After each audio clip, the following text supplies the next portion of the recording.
سیدنا فاروق اعظم نے ایک دن صحابہ کے بیچ بیٹھے تھے۔ ہمارے ہاں لوگ پتہ کیا کہتے ہیں؟ وہ کہتے ہیں پیسہ آ جائے، کاروبار چل جائیں، فیکٹریاں لگ جائیں اور معیشت اور معاشرت کے مسائل حل ہو جائیں، کاروبار وسیع ہو جائے، کھیت کھلیان کھل جائیں تو شاید انقلاب آ جائے گا۔ انقلاب ہمیشہ اچھے لوگوں سے آیا کرتا ہے۔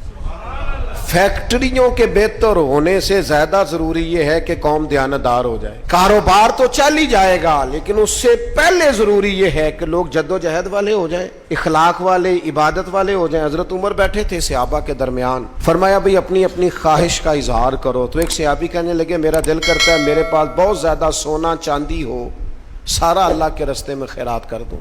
تو حضرت عمر کہنے لگے آپ کی خواہش بڑی شاندار ہے، آپ بھی کوئی خواہش کیجیے۔ تو دوسرے صحابی عرض کرنے لگے انہوں نے سونا چاندی کہا، میرا دل کرتا ہے ہیرے جواہرات ہوں اور زمین ہیرے جواہرات سے بھر جائے اور میں ایک تنکا بھی بچا کے نہ رکھوں، سارا اللہ کی مخلوق میں تقسیم کر دوں۔ سب اپنی اپنی خواہشات بتاتے رہے۔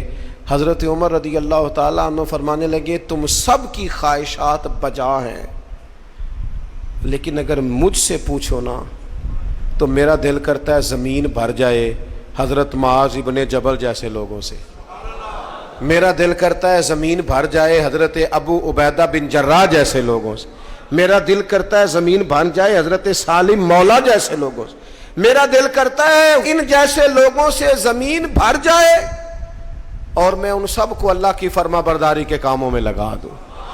رجال کار پیدا ہوں، اچھے لوگ پیدا ہوں، مردان خدا پیدا ہوں، وہ لوگ پیدا ہوں جن کے کردار کی خوشبو سے زمانہ مہک اٹھے۔ حضرت عمر فرمانے لگے میرا جی چاہتا ہے ان لوگوں سے زمین بھرے اور ان لوگوں کو ہم اللہ کی فرما برداری میں لگائیں۔